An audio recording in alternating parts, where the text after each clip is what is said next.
Halo, balik lagi sama gue Dea. Gue hari ini bakal ngomongin berbagai macam rangkaian acara dan wedding organizer atau planner yang biasa lo sebut dengan WO. Sekarang gue mau ngomongin dulu tentang rangkaian acara. Buat nikahan yang umum tuh biasanya acaranya ada tiga, kayak yang pertama lamaran, yang kedua pengajian, sama yang terakhir nikahan itu sendiri. Cuma kalau misalnya buat adat, lebih banyak lagi pastinya acaranya. Cuma kan di sini nggak mungkin gue bahas satu-satu masing-masing adat itu apa aja, karena emang beda-beda dan beragam banget. Nah, ngomong-ngomong lamaran, biasanya lamaran itu tuh kalau misalnya buat yang belum tahu, lebih ke keluarga cowok meminta ke keluarga cewek untuk minta izin buat nikahin anaknya sama si cewek ini gitu. Cuma selain itu biasanya rangkaian acara lamaran tuh biasanya ada juga perkenalan keluarga. Jadi nanti masing-masing dari keluarga cowok tuh ngenalin keluarga yang datang siapa aja, dan begitupun dengan keluarga yang ceweknya. Jadi mereka sama ibaratnya kayak sama-sama mengenal dulu lah si keluarga besar ini. Sebenarnya lamaran tuh wajib-wajib gak wajib sih ya, maksud gue kayak pilihan lo aja. Cuma kalau misalnya dilihat dari judulnya kan namanya juga lamaran ya, intinya tuh keluarga cowok ngelamar cewek. Nggak pernah ada sih kayak konsep harus rame-rame, harus pakai acara, harus pakai sesuatu yang rapi. Itu sebenarnya nggak ada. Sebenarnya itu kayak lebih ke apa ya, dibilang tradisi kali ya, gue juga nggak tahu ini siapa yang mulai. Tapi ya menurut gue sih konsep lamaran lebih ke ngelamar, bukan bukan acara besar gitu. Jadi kalau misalnya gue pribadi, gue lebih setuju ke arah lamaran ya emang keluarga inti cowoknya aja yang ada. Misalnya mungkin perwakilan kayak juru bicara atau perwakilan keluarganya gitu lah ya yang lebih penting. Cuma kalau misalnya menurut gue nggak perlu yang kayak sampai 50 orang per keluarga gitu, nggak perlu sih. Cuma kalau emang menurut lo tujuan lamaran lo tuh untuk memperkenalkan kedua keluarga besar dan menurut lo itu penting, ya silahkan diadakan acara. Tapi maksud gue nggak pernah ada kewajiban untuk melaksanakan lamaran yang besar, membawa keluarga besar dan diacarakan seperti yang kalian sering lihat. Itu sebenarnya nggak diwajibkan. Oke, kalau misalnya pengajian itu sebenarnya lebih ke meminta doa, berdoa, mendoakan biar acaranya lancar, diberikan berkah buat acaranya, buat rumah tangganya nanti dan sebagainya ya. Jadi sebenarnya kembali lagi ke konsep pengajian, sebenarnya nggak ada juga yang mewajibkan untuk acara pengajian tuh sebesar dan secantik yang suka lo lihat di Instagram mungkin. Karena emang nggak pernah ada kewajiban buat pengajian tuh harus dirayakan ya sama kayak si lamaran tadi, lebih ke tradisi atau budaya rakyat Indonesia aja gitu. Kembali lagi gue juga nggak tahu siapa itu yang mulai. Oh ya, ini pengajian buat yang Islam ya, yang gue ngerti. Untuk yang di luar agama Islam, gue kurang memahami karena gue nggak pernah. Kalau menurut gue, dan salah satu hal yang kemarin gue lakuin juga, gue itu nggak pakai acara pengajian. Jadi pengajian gue itu gue ganti alternatifnya dengan cara ya gue doa bareng aja sama keluarga inti gue di rumah, sama gue ngasih makanan sama sedikit amal gitu lah ya ke panti asuhan gitu. Cuma sebenarnya tuh intinya kan minta doa gitu kan, jadi semakin banyak yang mendoakan memang sebenarnya lebih baik. Cuma maksudnya tidak diharuskan untuk berkumpul dan doa bersama gitu sih, apalagi dengan kemegahan atau keindahan bla bla bla. Cuma ya sebenarnya tetap lo yang bisa menentukan sih kira-kira ini perlu apa enggak. Tadi kan gue udah menjelaskan sebenarnya tuh maksudnya kayak gimana. Tapi emang banyak yang pengen mengabadikan momen ini seindah mungkin, karena mungkin emang ini kan cuma sekali gitu kan itu dilakukan. Jadi emang banyak yang mengadakan acara ini dengan sedemikian rupa indahnya, dan gue nggak menyalahkan itu, nggak apa-apa, silahkan aja. Cuma maksudnya secara fungsi dan tujuannya, kalau misalnya emang lo salah satu tujuannya juga ngehemat budget, ini nggak perlu buat diadakan sebesar-besar itu. Nah, buat di rangkaian nikahan berikutnya, akad, sebenarnya tuh emang cuma akad doang yang lo perluin buat sah jadi suami istri. Sebenarnya yang namanya resepsi tuh juga nggak wajib gitu. Nah, mungkin lo sekarang lagi sering ngeliat nikahan-nikahan yang cuma 10 orang dibatasi sama pemerintah gara-gara corona. Ya emang sebenarnya kayak gitu cukup sih. Mungkin hikmah yang bisa diambil dari pandemi ini juga kayak mungkin orang sadar kalau misalnya pernikahan itu ya sebenarnya gitu aja cukup gitu, nggak perlu yang gimana-gimana banget. Nah, yang terakhir resepsi. Buat yang umum, resepsi itu kan puncak acaranya.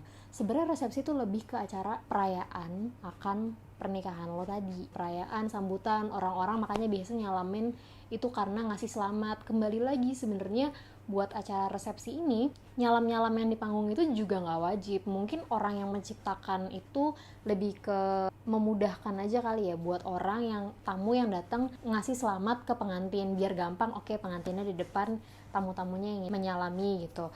Nah, balik lagi ke tujuan resepsi tadi, emang hanya untuk perayaan dan menginformasikan ke tamu-tamu kalau lo udah jadi pasangan suami istri. Jadi terserah lo mau bikin resepsi yang kayak gimana.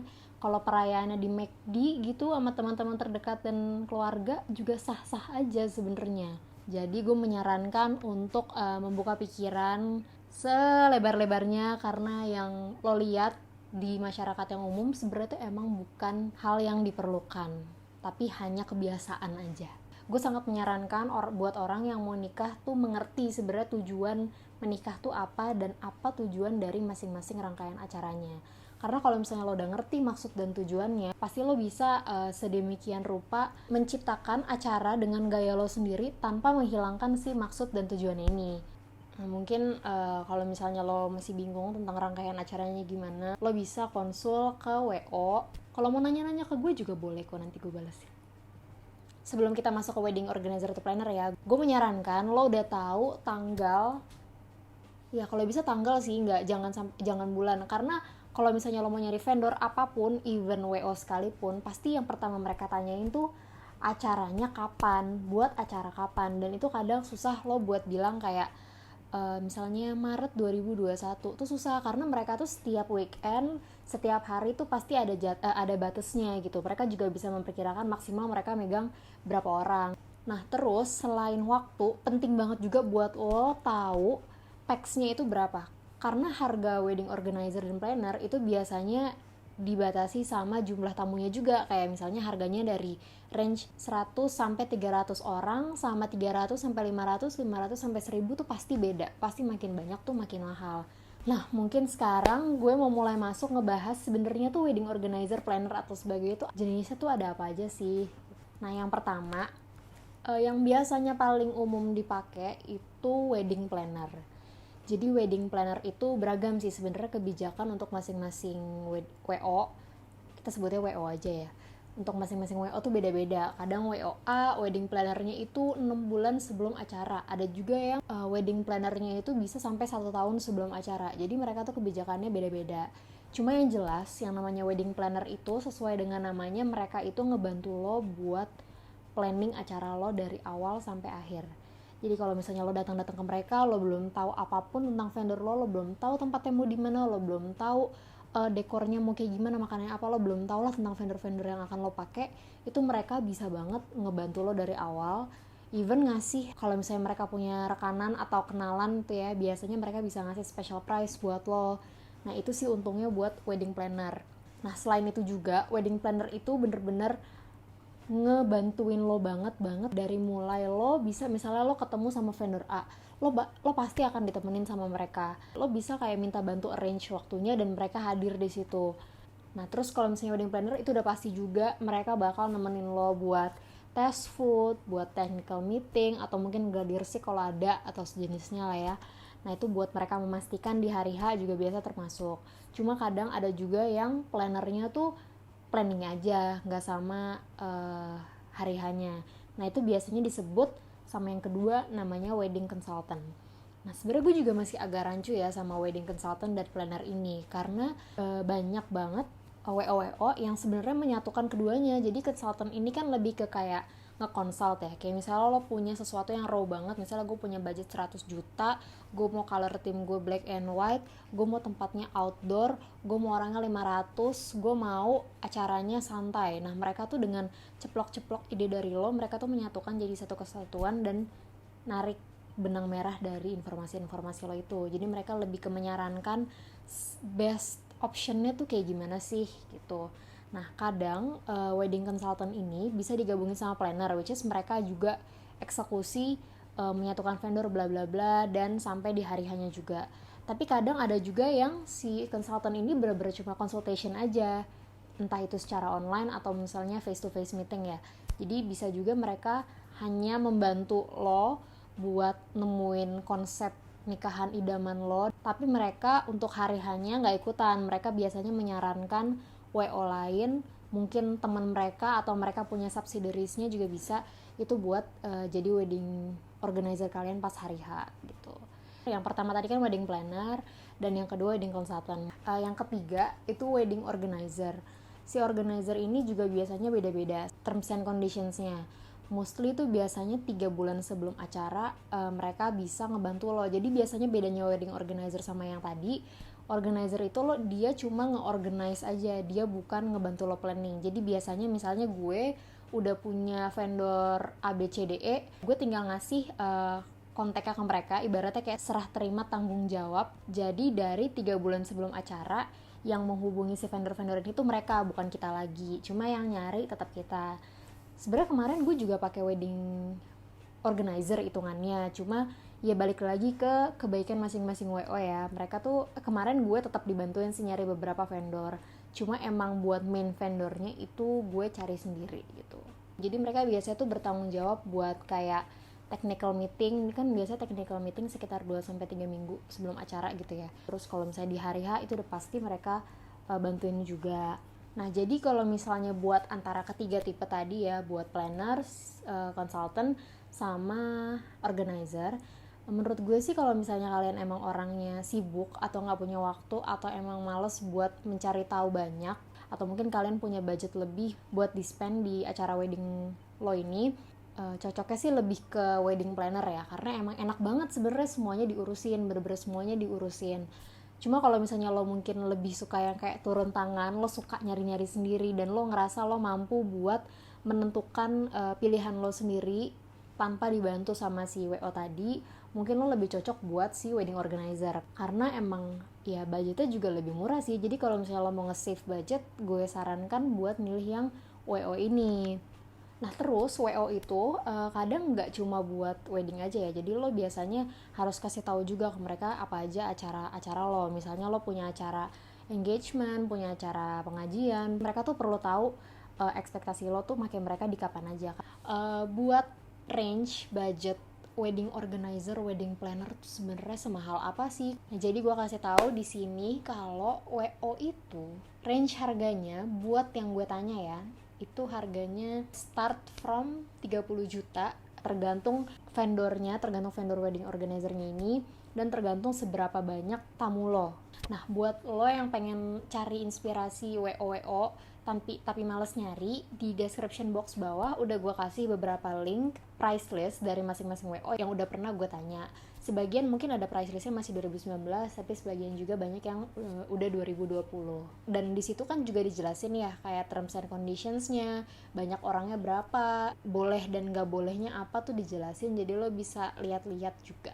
Cuma kalau misalnya lo mau nanya tentang WO spesifik, lo bisa tanya langsung ke masing-masing WO-nya, karena kemarin gue nggak pakai mereka. Kalau misalnya lo bingung nih gimana sih cara nyari WO, sebenarnya WO itu emang susah buat lo lihat pakai mata. Jadi gue saranin lo kalau misalnya emang punya temen, saudara, kakak atau siapa aja yang pernah nikahan, lo tanyalah ke mereka rekomendasinya gimana. Atau kalau misalnya lo percaya sama orang yang nggak lo kenal, lo bisa nyari review-review WO A, B, C dan seterusnya. Nah cara milihnya tuh gimana sih? Kalau menurut gue buat milih WO itu yang paling penting bukan harganya juga sih, lebih penting chemistry-nya. Dia ngerti apa enggak sama yang lo mau, orangnya nyambung apa enggak, enak apa enggak diajak ngomong. Jadi kalau milih WO tuh mirip sama milih temen sebenarnya, karena lo bakal sering banget berhubungan sama dia kan. Nah, jadi untuk milih, gue menyarankan kalian untuk ketemu dulu sama WO-nya. Biasanya WO tuh mau kok ngajak meeting, entah lewat phone call atau bisa ketemu langsung, lo ajak ngobrol lah, kayak lo mau ngadain acara gini-gini, baiknya pakai paket yang mana, harganya berapa, negosiasi bla bla bla bla, lo bisa langsung ngobrol sama WO-nya. Nah terus, kalau misalnya lo emang gak pengen pakai WO, lo gak mau bayar gitu ya, alternatif yang bisa dilakuin buat mengganti wedding organizer ini, lo bisa pakai panitia keluarga atau panitia temen gitu ya, maksudnya panitia yang lo bentuk dari teman atau keluarga. Kalau misalnya lo mau menentukan si panitia keluarga atau temen ini sebenarnya lo emang harus minta ke satu-satu orangnya. Jadi kan kalau misalnya WO lo ngomong sama satu orang, lo udah dapet jebret misalnya 10 orang let's say gitu ya. Sedangkan kalau misalnya lo keluarga atau teman, lo berarti harus milih orangnya, lo harus kayak menentukan job desk-nya mungkin, kecuali lo punya satu orang yang menurut lo bisa jadi leadernya gitu ya. Jadi kalau misalnya lo emang pengen hemat budget, punya banyak waktu untuk turun ke lapangan, pakai panitia keluarga atau temen itu emang sangat menghemat budget itu sih. Nah, cuma minusnya kalau pakai keluarga atau teman, karena ini based on niat baik mereka ngebantu lo, jadi lo sebenarnya nggak bakal enak juga buat terlalu banyak nyuruh gitu, ngerti nggak? Karena mereka emang cuma ngebantu, bukan lo bayar buat kerja. Beda sama WO. Jadi kalau misalnya emang punya budget lebih, gue menyarankan sih buat pakai WO biar lo nggak pusing. Kalau misalnya lo nanya ke gue gimana caranya gue mau pakai WO tapi yang murah, solusi dari gue adalah yang gue lakuin kemarin. Kebetulan gue punya temen yang dia juga kerjanya di suatu wedding organizer, jadi gue minta tolong dia untuk ngebantu di acara gue. Tetap dibayar juga, tetap dibayar secara profesional, cuma dia dan beberapa anak buahnya aja sebutannya. Jadi gue nggak pakai wedding organizer yang terkenal gitu, enggak. Nah itu udah pasti lebih murah karena duitnya ya langsung masuk ke kantong mereka masing-masing kan.